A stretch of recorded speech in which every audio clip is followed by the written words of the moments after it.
Alors, bonjour tout le monde, bienvenue à cette analyse du samedi 18 novembre 2023. Sans plus tarder, on va regarder ce qui s'est passé dans la dernière semaine. Encore une fois, ça a été très mouvementé là, sur les marchés boursiers ainsi que sur la crypto. Donc, on va faire une petite analyse. Il y a des changements là, dans la structure pour ce qui est du Bitcoin. Ça n'a pas suivi encore complètement au niveau des altcoins, donc on regarde ça à l'instant. Donc, je vais commencer justement par l'analyse des cryptos. Donc, je vais commencer par le BTC. Donc, le Bitcoin, il y a un changement dans la structure. On était là, dans une impulsive haussière depuis un très bon bout de temps. Et je vous disais, il faut prendre des profits. Il faut prendre des profits là, à mesure que ça monte à l'endroit où il y a des lignes blanches. C'est toutes des zones après là, où il faut prendre des profits. Puis des endroits où ça se replie là, au niveau de la ligne rouge ici, c'est des endroits où on peut reprendre des positions et reprendre des profits par la suite. Donc, ce qu'on avait, si on regarde dans le cas du Bitcoin, je vais venir ici.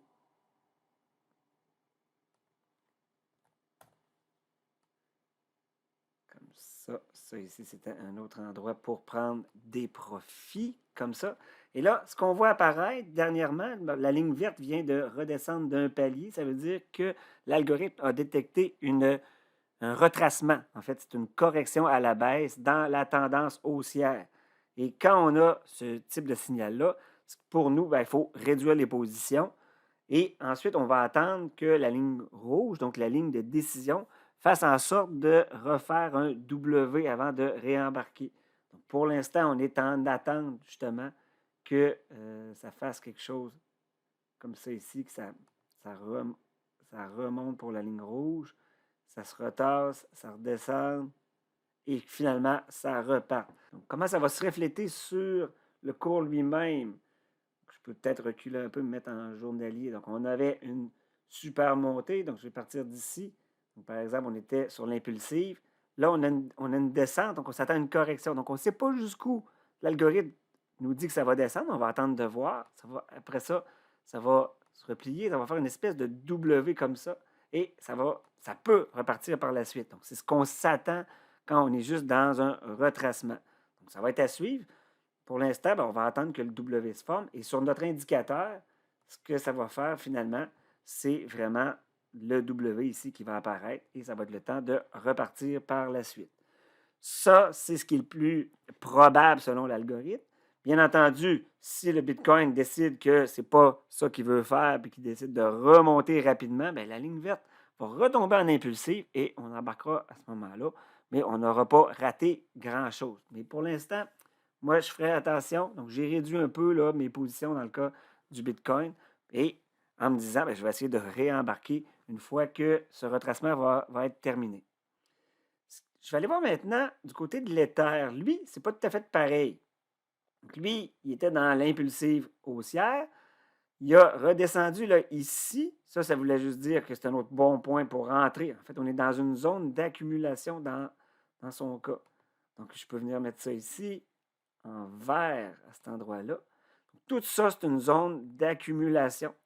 Sauf que donc, ça peut être un très bon temps d'entrer dans le cas de l'Ether, mais si jamais, finalement, lui aussi décide de passer de l'autre côté, parce que si le Bitcoin décide de retracer plus fortement, ben, l'Ether va suivre, là, c'est certain. Mais il n'y a rien qui nous empêche de se dire on peut prendre une position maintenant et par la suite, si jamais le Bitcoin, par exemple, traversait de l'autre côté, donc ma ligne rouge perçait, la ligne verte descendait, ça voudrait dire ah, on invalide la dernière entrée, tout simplement. Mais j'espère que depuis le début, vous avez pris des profits, là, encore une fois. Et je tiens à préciser, comme je le fais toujours, là, que je ne suis pas un conseiller en investissement. Ce ne sont pas des conseillers en investissement que je vous fais. C'est juste une analyse purement mathématique, donc des structures qui peuvent arriver là, sur les différents titres ou secteurs ou crypto, par exemple. Je regarde, ce qui est un peu contradictoire, c'est ça ici, c'est l'Ether contre Bitcoin. Donc, c'est l'Ether exprimé en Bitcoin. On avait un retracement à la hausse de la tendance baissière dans le cas de l'Ether par rapport au Bitcoin. Mais ce qu'il ne fallait pas voir, c'est un M au niveau de la ligne de décision. Donc, on a eu un première redescente ici et une deuxième. Donc là, c'est comme un point de sortie. Donc, c'est bizarre parce qu'on vient de dire que l'Ether semble mieux positionné que le Bitcoin. de façon générale, mais un par rapport à l'autre, là, il semble que ça dit l'inverse pour l'instant. Donc, on est un peu dans une zone où on ne sait pas trop là, ce qui va arriver. On peut les prendre cas par cas. Donc, on peut réduire notre Bitcoin, garder plus de l'Ether, mais si jamais il y a des revirements, ben, on changera, soit d'un côté ou de l'autre. Hein. Ça se peut que le Bitcoin se mette à monter ou que l'Ether se mette à descendre. On partira dans la bonne direction par la suite. Si on va voir le Total 3, le Total 3 nous indique les altcoins, c'est-à-dire l'ensemble des cryptos, sauf le BTC et le TH. Et lui, c'est tout à fait positif, encore une fois. On est dans l'impulsive haussière. On a des bons points, un point d'entrée qu'on avait ici, zone de profit ici, autre point d'entrée, zone de profit, et on est encore sur un point d'entrée juste ici. Donc, on est dans une zone d'accumulation dans ce cas-là. Donc, les altcoins n'ont pas encore complètement fléchi, même s'ils sont repliés un peu. Donc, pour l'instant, c'est positif. Le seul que je vois dans ceux qu'on vient de faire, là, dans les grands, c'est le Bitcoin là, qui a donné là, une espèce de signal de retracement. Je vais aller voir maintenant d'autres cryptos. Il y a Cardano ici. Ça, c'est plutôt positif, une zone d'accumulation dans son cas. Donc, ils ne sont pas toutes pareilles, vous allez voir. J'ai Avax. Lui, on est dans la zone, on prend des profits. Donc, ça ici, c'est en blanc. Donc, c'est une zone de distribution tout le long ici. Ça a beaucoup monté dans le cas de Avax. Donc, si ce n'est pas fait, prenez des profits. Donc, le premier point d'entrée, là, il était ici.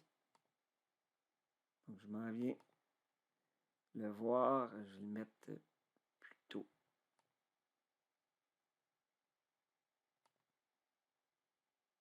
Comme ça.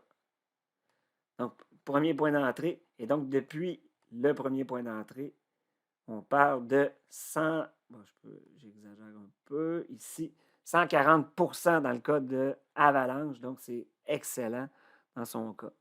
On va aller voir le DOT.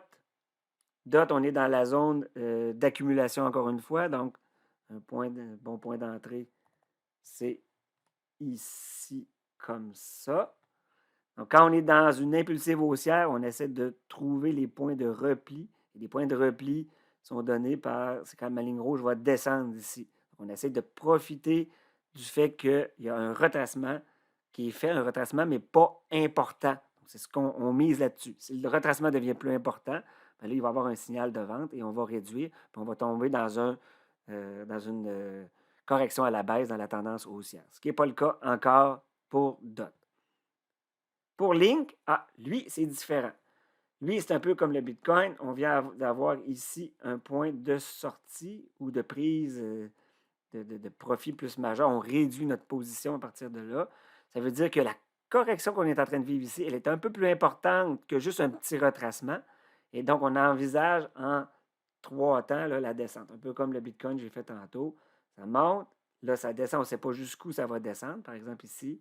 Et on s'attend à quelque chose comme ça avant de repartir. Donc, on réduit dans le cas de ligne. Solana, on est encore une fois dans une zone où c'est un bon point d'entrée. On reste vigilant compte tenu des signaux faits par le Bitcoin. Si vous n'avez pas pris de profit, ben, il faut vraiment. Ça fait 209%, là, c'est assez important si vous n'avez pas pris. Tant pis si ça descend. Okay? Dans le cas du XRP, lui, il a suivi les traces du Bitcoin et de Link. Donc, plutôt correction à la baisse dans la tendance haussière. On réduit les positions. Litecoin. Lui, Litecoin, ça disait quoi?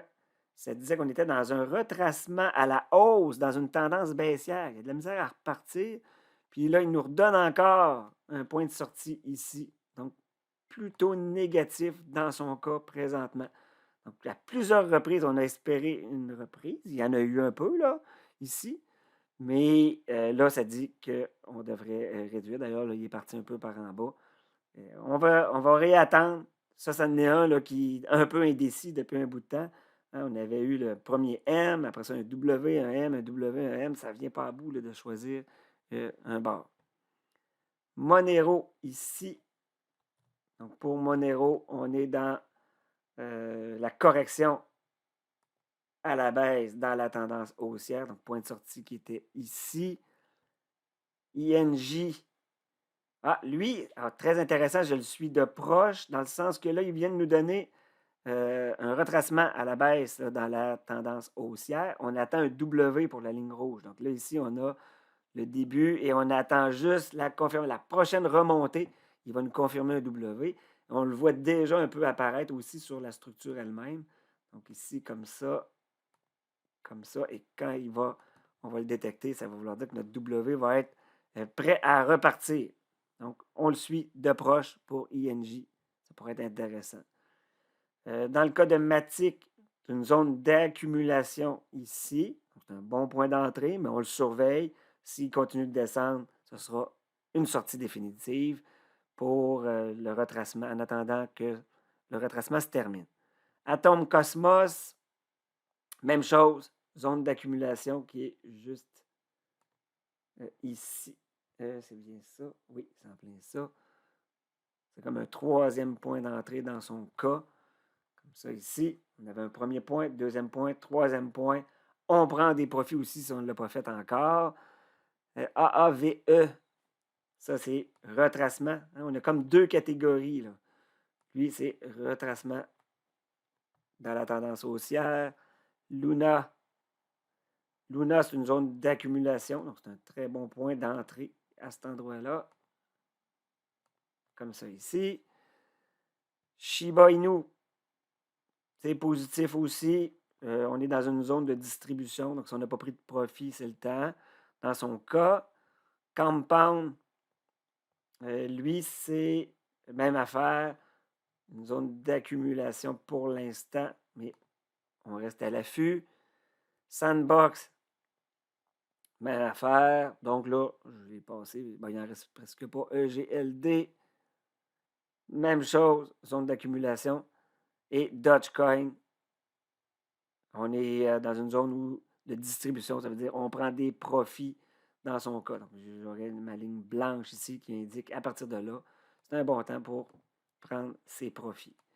Donc, on a, comme je disais, dans les cryptos, deux affaires. Là. Il y en a qui sont en train de faire des retracements dans la tendance haussière.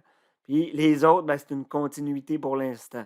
Moi, j'ai l'impression que ça va prendre un bord, ça va prendre l'autre. Si vous prenez le BTC comme étant un indicateur, ben, c'est plutôt une tendance vers le retracement qu'on s'attend. Ensuite, je vais aller voir les indices boursiers maintenant. Donc, le Nasdaq. Nasdaq, on avait dit quoi la dernière fois? On avait ici un point de sortie. On avait eu finalement un retracement à la hausse dans la tendance baissière qui s'était installée. Finalement, ça devenait un point d'entrée ici. Ça a continué de monter. On a eu une confirmation maintenant, ou presque, là, c'est pas, je pense qu'on va l'avoir dimanche dans son cas. Quand il va y avoir là, les transactions en dehors des heures, j'ai l'impression que c'est là que ça va se confirmer, ou tout au plus tard, ça va être lundi dans son cas, lundi matin. Mais de toute façon, c'est haussier pour l'instant dans le cas du Nasdaq. Si vous trouvez que ça a beaucoup monté dans la partie ici, on peut attendre le prochain retracement, mais on est repassé en impulsive haussière dans son cas. Ce n'est que positif. Les autres indices, c'est pareil. Le S&P 500 suit exactement les mêmes traces. Le Dow Jones, c'est pareil. Je vais aller voir le dollar index. Donc, le dollar américain face à un panier de devises. Lui, il était dans un retracement par rapport à sa tendance haussière. Et c'est encore un point de sortie ici. Donc, plutôt négatif pour le dollar index, ce qui veut dire positif pour les marchés. Donc, si on regarde ça, j'ai l'impression que on pourrait passer en impulsif prochainement si ça continue de descendre. Mais là, de toute façon, on est sorti et on attend finalement que si ça remontait, ben, on se resserrait encore. Ça veut dire que la tendance pourrait repartir de l'autre côté. Mais pour l'instant, c'est plutôt positif dans le sens que c'est bon pour les marchés que le dollar index soit plutôt négatif. On va aller du côté du pétrole. Du côté du pétrole, qu'est-ce que ça dit? Ça joue au yo-yo un peu. On avait une correction à la baisse dans la tendance haussière indiquée par ma ligne verte. Et on essaie de voir quelle direction ça va prendre. Pour l'instant, ça joue aussi au yo-yo. On avait un point d'entrée ici, mais ça a été invalidé. Point de sortie juste ici, comme ça. Et nouveau point d'entrée, je pense qu'il est confirmé. Oui, point d'entrée qui est juste ici. Donc là, on espère que ça va être le bon coup d'envoi. On rembarque ici. Comme je vous disais, l'algorithme est fait comme ça.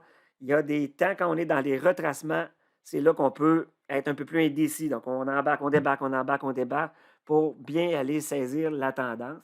On peut même faire des gains pendant cette période-là. Quand on embarque puis on débarque, des fois, on est en gain. Mais parfois, c'est là qu'on va plus subir des pertes à l'occasion. Donc, comme là, ici, on est embarqué, il y a eu une descente, on a perdu. Donc, on n'a pas raison tout le temps. Je l'ai dit là, depuis le début.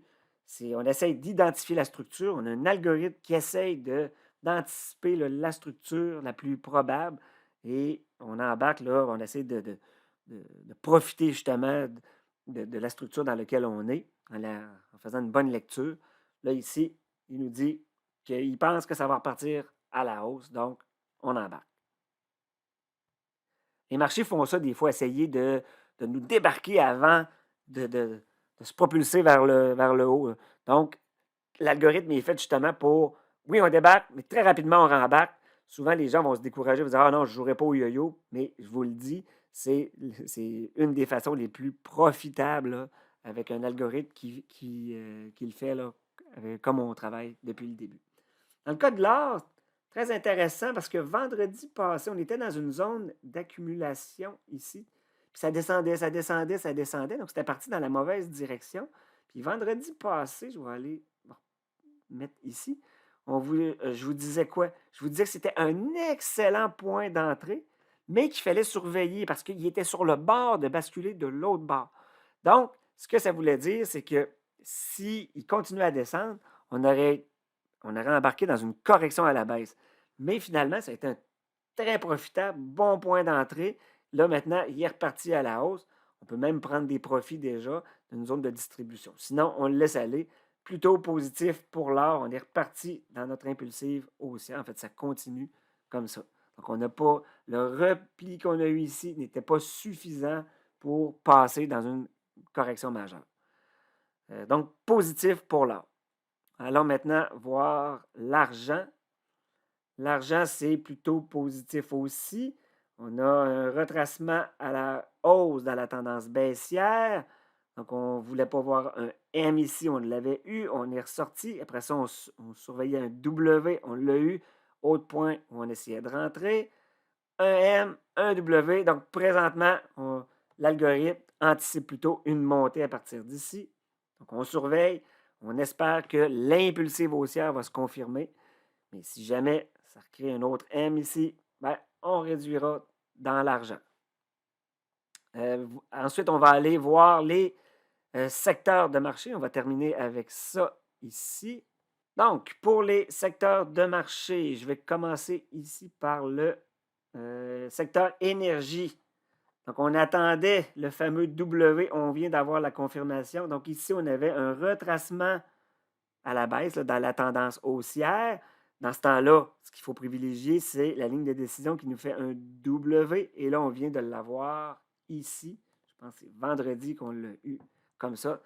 Donc, on ne savait pas jusqu'où la ligne qui est ici allait descendre. Donc, selon l'algorithme, on pense que ça va se terminer là et que là, c'est reparti pour la tendance haussière. Donc, on espère. Donc, si ma ligne de décision finit par devenir une impulsive haussière, ben, on aura vu juste. Sinon, si ça vient de l'autre bord, on va écouter parce que ça va vouloir dire que peut-être que la correction était plus importante qu'on pensait et que là, on pourrait éventuellement passer en tendance baissière, là, une impulsive baissière, ce qu'on ne souhaite pas, bien entendu. Positif pour le pétrole. Consommation discrétionnaire, positif aussi. On était en impulsive baissière et là, on vient d'avoir ici une correction à la hausse dans la tendance baissière. Donc, c'est assez positif pour ça.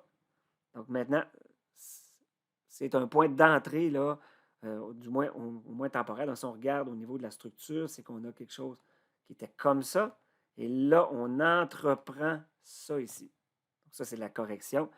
Et après, ça va peut-être redescendre ou ça va passer en impulsif. Donc, nous, on essaie de profiter de la vague là, qu'il y a ici. C'est un bon point d'entrée. On est dans la partie ici. On ne sait pas jusqu'où ça va aller. Donc, c'est comme si on commençait ça. On ne sait pas jusqu'où ça va aller. Puis après ça va se replier, ça va remonter, puis éventuellement, ça va peut-être nous redonner un signal de sortie. Donc, on le voit vraiment sur le cours ici, ce que ça ferait. Maintenant, je vais aller voir les industries plutôt positives aussi. C'est la même chose. Donc, notre impulsif baissière, c'est terminé. On est maintenant en correction à la hausse dans la tendance baissière. Au niveau des finances, c'est encore mieux. Là, on vient d'avoir une confirmation ici. En fait, il n'est pas complètement confirmé, là, mais on viendrait de passer en impulsive haussière, comme ça. Donc là, on avait un premier point d'entrée ici. C'est un peu comme je vous montrais tantôt là, pour les deux autres d'avant. On ne savait pas jusqu'où ça va aller. Donc la semaine passée, là, je vais juste vous le remontrer. Là, je reviens sur. C'était ça? Oui. Ou lui, mettons ici. Voyez-vous, ça ici, là, je vous disais, on ne sait pas jusqu'où ça va aller. Bien, les finances, là, ils viennent de vivre exactement la même affaire. Donc, on était ici. On ne savait pas jusqu'où ça allait monter cette journée-là. Je vais vous le montrer ici, là. Finalement, c'est monté jusqu'ici, puis ça continue de monter. Ça peut même continuer encore. On est même passé en impulsive haussière. Éventuellement, ça va se corriger un peu, mais comme on est maintenant en impulsive haussière, ça va être des petits retracements. Et ce sera même un troisième point d'entrée quand on va le vivre, ça, contrairement à quand on est dans une correction. Donc, c'est plutôt positif, du moins pour l'instant, là, au niveau des finances. Même si les discours semblent négatifs, dans le narratif, on entend plutôt des affaires pessimistes. Mais à court terme, en tout cas, le secteur des finances nous donne un autre signal d'achat. J'ai ici le secteur des matériaux. Il nous a fait la même chose. Donc, retracement à la hausse dans la tendance baissière, plutôt positif. Ça se ressemble beaucoup d'un à l'autre. Ça ici, c'est communication service. Donc, on avait point d'entrée ici. Et là, on a la confirmation de l'impulsive haussière. On pourrait avoir un troisième point d'entrée lors du prochain petit repli qu'on pourrait avoir. J'ai ici secteur de l'immobilier. Ça fait la même chose. On avait un point d'entrée qui était ici. C'est même devenu maintenant une impulsive haussière. Autre point d'entrée à cet endroit-là. Ça ici, c'est consommation de base. Je peux enlever ça. Ça a changé. Non, c'est pareil, en fait. La consommation de base, on a maintenant un retracement à la hausse dans la tendance baissière. Donc, bon point d'entrée qu'on a ici. Et le dernier, la technologie. Ça, c'est plutôt positif. On avait un premier point d'entrée ici et maintenant, on a le deuxième point d'entrée là. Donc, on avait ici l'impulsif baissière qu'on avait identifié, qui est devenu finalement une correction à la hausse dans la tendance baissière et finalement, très rapidement, on passe en impulsive haussière. Ça veut dire que le mouvement de montée ici, ça ne peut pas juste être une correction. Donc, c'est vraiment de quoi de plus majeur. Donc, on monte, on ne sait pas encore jusqu'où, dans son cas non plus. Je vais juste vous montrer là en journalier. Donc, ça monte. Je vais même me mettre en 2 jours. Voyez-vous, ça monte vraiment. Je vais partir comme ça. Et là, on ne sait pas jusqu'où ça va monter. À un moment donné, il va y avoir des petits replis. Mais là, maintenant, on est rendu dans une impulsive haussière. Donc, voilà, c'était le tour des marchés. Donc, dans l'ensemble, au niveau des marchés boursiers, on est soit dans une impulsive haussière, donc très positif, on est soit dans un retracement à la hausse dans la tendance baissière, ce qui est positif aussi. Dans le cas des cryptos, les altcoins, l'Ether, il y en a beaucoup que c'est positif. Il y en a d'autres, comme le Bitcoin, lui, il est passé en mode retracement. Donc, il faut faire attention de ce côté-là, être vigilant sur ce qu'on fait au niveau des cryptos. Mais sinon, prenez-vous des profits si vous n'avez pas encore pris. Et là-dessus, je vous dis à la prochaine.